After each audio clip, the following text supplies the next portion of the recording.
Hello friends, अस्सलाम वालेकुम। ये है मेरा यूट्यूब चैनल खान PV03। तो आज का न्यू ब्लॉग यहीं स्टार्ट करते हैं। आज मैं फटाफट थोड़ा सा लेट उठी, फटाफट नहीं उठी।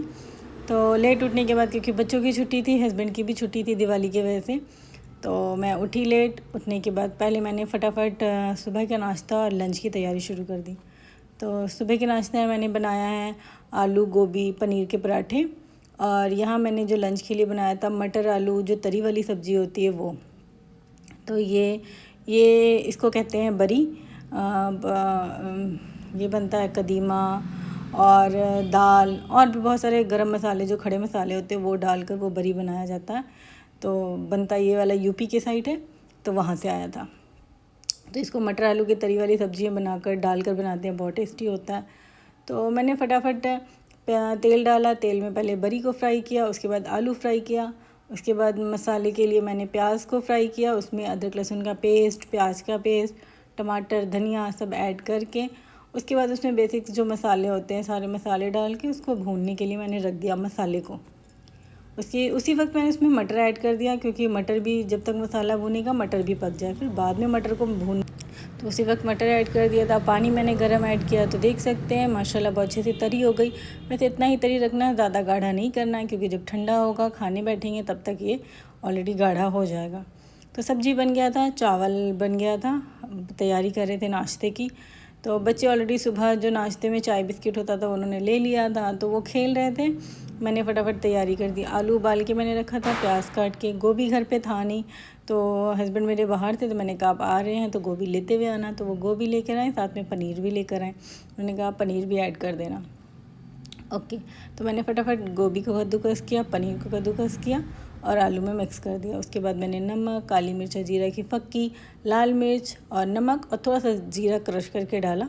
उसके बाद अच्छे से गूंद लिया। गूंदने के बाद आटा मैंने गूंद के रखा था, तो फटाफट नाश्ते की तैयारी शुरू कर दी। तो फटाफट मैंने आटे का पेड़ा बनाया। पेड़े बना के उसमें जो गोभी आलू पनीर का मैंने जो भरता बनाया है, जिसको पराठे बनाने मैंने, तो सब कुछ आटे के अंदर भर के उसके बाद एक अच्छा सा पेड़ा बनाया। पेड़े को अच्छे से बेल ले, उसके बाद पराठा फटाफट बनाए। क्योंकि ऑलरेडी हस्बैंड भी नहा चुके थे और तैमूर को भी भूख लग गया था, तो मैंने कहा चलो इफ़रा राध्या के यहाँ गई थी, तो मैंने कहा चलो फटाफट पहले बना लेते हैं, ये दो लोग खाएँ तब तक इफ़रा भी आ जाए। तो देख सकते हैं पराठे को अच्छे से एक तरह से सेक लिया। बस आँच को ज़्यादा तेज़ नहीं रखना है, कि थोड़ा सा आराम से वो पक जाए। ऑलरेडी आलू पका है, बस उसमें प्याज और गोभी पनीर है वो थोड़ा सा अच्छा सा सिक जाए। तो उसी वक्त देख सकते हैं हस्बैंड भी बिल्कुल रेडी थे। उन्होंने कहा मुझे फटाफट नाश्ता दे, तो मैंने कहीं बाहर जाना है, तो मैंने बना के साथ उनका प्लेट भी रेडी कर दिया। तो मुझे लगा था कि तैमूर साथ में खा लेगा, लेकिन उसने कहा नहीं मम्मा आप मुझे अलग से दे देना। तो मैंने मक्खन, दही और पराठे, साथ में अचार भी था मिर्ची वाला, मैंने उनको दे दिया। मैंने कहा आप खाओ, फिर मैं तैमूर का बनाती। तो उसके बाद यहाँ पर तैमूर को भी मैंने दे दिया था। इफ़रा को बुलाया, तो वो भी आई अपना नाश्ता जो था वो लेकर के। उसने बटर नहीं खाया, उसे दही के साथ ही पराठा लेकर गई, तो उसको भी दे दिया। मम्मा कहीं बाहर गई हुई थी, वो भी आ गई। मैंने कहा आप भी गरम खा लो। उसके बाद मैं सारा किचन साफ़ करके फिर आराम से एक बार घर साफ़ हो जाएगा मैं तब खाऊंगी। क्योंकि एक तो पराठा वगैरह बनाओ जो उसका गरमाइश होता है इतना ज़्यादा चढ़ने लग जाता है कि उस वक्त खाने का बिल्कुल मन नहीं करता। और यहाँ मौसम चेंज हो गया, फिर भी उस वक्त इतनी गर्मी लग रही थी, तो मैंने कहा मैंने अभी नहीं खाना, मैंने रख देना, मैं बाद में खाऊंगी। साथ के साथ दीदी भी आ गई थी, तो मुझे ये था कि उनका भी काम कहीं लेट ना हो जाए। तो मैंने कहा चलो मैं एक बार किचन पूरा क्लीन कर दूं, क्योंकि बहुत गंदा हो गया था। सुबह से सारा काम करे जा रही थी, किचन को बिल्कुल मैंने सफाई नहीं किया था। तो फटाफट मैंने मम्मा को दिया। उसके बाद मैंने कहा मैं एक बार किचन साफ़ कर लूँ। ऑलमोस्ट सभी ने नाश्ता कर लिया था, सारा काम मेरा फिनिश हो गया था। लंच का भी जो तैयारी था मैंने कर लिया था। मुझे पता है लंच में किसी ने रोटी नहीं खाना है, तो इसी वजह से मैंने सिर्फ चावल और सब्ज़ी बना दिया था कि जिसको भूख लगेगा वो आराम से खा लेंगे। तो मैंने फटाफट किचन में जितने बर्तन थे सुबह के नाश्ते के, जो अभी मैंने बनाया था, जो दोपहर के खाने के लिए जो बनाया था, कढ़ाई वगैरह, उन सबको मैंने अच्छे से वॉश कर दिया, किचन पूरा क्लीन कर दिया। आज कुछ टाइल की सफाई भी मुझे करना था, क्योंकि कल इतना काम हो गया था, मैं भी थक गई थी, मुझे पता है दीदी भी थक गई थी। तो मैंने कहा टाइल रहने देते हैं, वो हम लोग कल साफ़ कर लेंगे।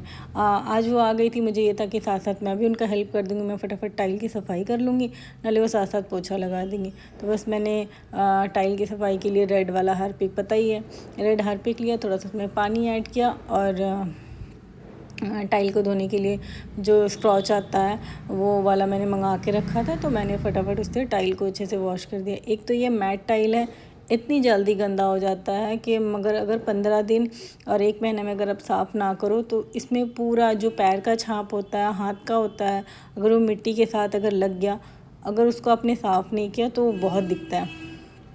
तो वो बहुत ज़्यादा दिख रहा था। कहीं पर ऐसा हो गया था कि सफाई होने के बाद भी कहीं कहीं ऐसा था कि पोछा लग गया, मिट्टी का जो दाग है वो रह गया, यानी कि बाद में अगर वो रह गया तो वो बहुत दिख रहा था। मुझे ये था एक बार अच्छे से मैं रेड हार्पिक से साफ़ कर दूँ, साथ साथ दीदी भी कर लेंगी, तो क्या होगा, जो गंदा है वो साफ़ हो जाएगा। मैट टाइल को करना ही पड़ेगा चाहे जो मर्जी, अगर ये फ़ायदा के साथ साथ थोड़ा सा मेहनत भी लेता है तो वो कर। तो फटाफट बेडरूम हो गया था, मुझे मेरा भी थोड़ा सा काम इजी हो गया था दीदी घर, वरना कई बार ऐसा होता है ये टाइल की सफाई मैंने खुद ही अकेले हमेशा किया है। तो मैंने ये था कि नहीं अब जो मैंने करना नहीं कुछ, तो मेरा तबीयत भी कुछ दिन से मौसम ख़राब के वजह से ज़ुकाम हो रहा है सबको घर पे, तो मुझे भी था, मैंने कहा चलो दीदी आएंगी साथ के साथ हेल्प हो जाएगा। तो फटाफट अब मैंने बाहर वाला जो हॉल रूम था उसको मैंने क्लीन करने लग गया, अंदर दीदी पोछा लगा रही थी, तो मैंने कहा चलो हो जाएगा जल्दी। उसके बाद बारी आती किचन की।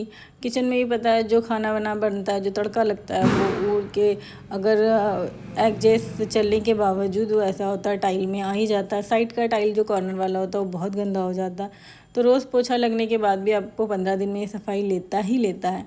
तो फटाफट वो करने लगे। ये जब साफ़ होने के बाद टाइल इतना वाइट दिखने लग जाता है, इतना सुंदर लगता है माशाल्लाह। तो फिर फटाफट ये काम किया, फिर मैंने पौड़ियों को जल्दी जल्दी साफ़ किया। उसके बाद दीदी, उसके बाद मेरे इतने में मेरा काम ख़त्म हो गया था। मैं भाग कर नहाने चली गई। दीदी ने कहा अब आप जाओ दीदी, आपका काम हो गया, मैंने सारा कर लेना। उसके बाद फिर इफ़रा ने फटाफट नहा लिया। उसके बाद हम लोग को शाम में थोड़ा सा बाहर जाना था। देख सकते हैं बाहर में इतना रश था मार्केट में, दिवाली की वजह से इतना सुंदर भी लग रहा था। ये एरिया थोड़ा सा खाली था तो मैंने थोड़ा सा शूट किया यहाँ पर। कुछ सामान भी लेना था मुझे, सुंदर तो बहुत लग रहा था। उसके बाद फिर घर आया, मैंने फटाफट डिनर बनाया। तो ये था सरसों का साग, मक्की की रोटी डिनर में, बहुत टेस्टी बना था, बहुत मज़ा आया खाकर। तो इसी के साथ आज का जो ब्लॉग था यही एंड होता है। अगर आपको वीडियो पसंद आई तो प्लीज़ लाइक शेयर सब्सक्राइब ज़रूर कर देना। ओके बाय, अल्लाह हाफ़िज़।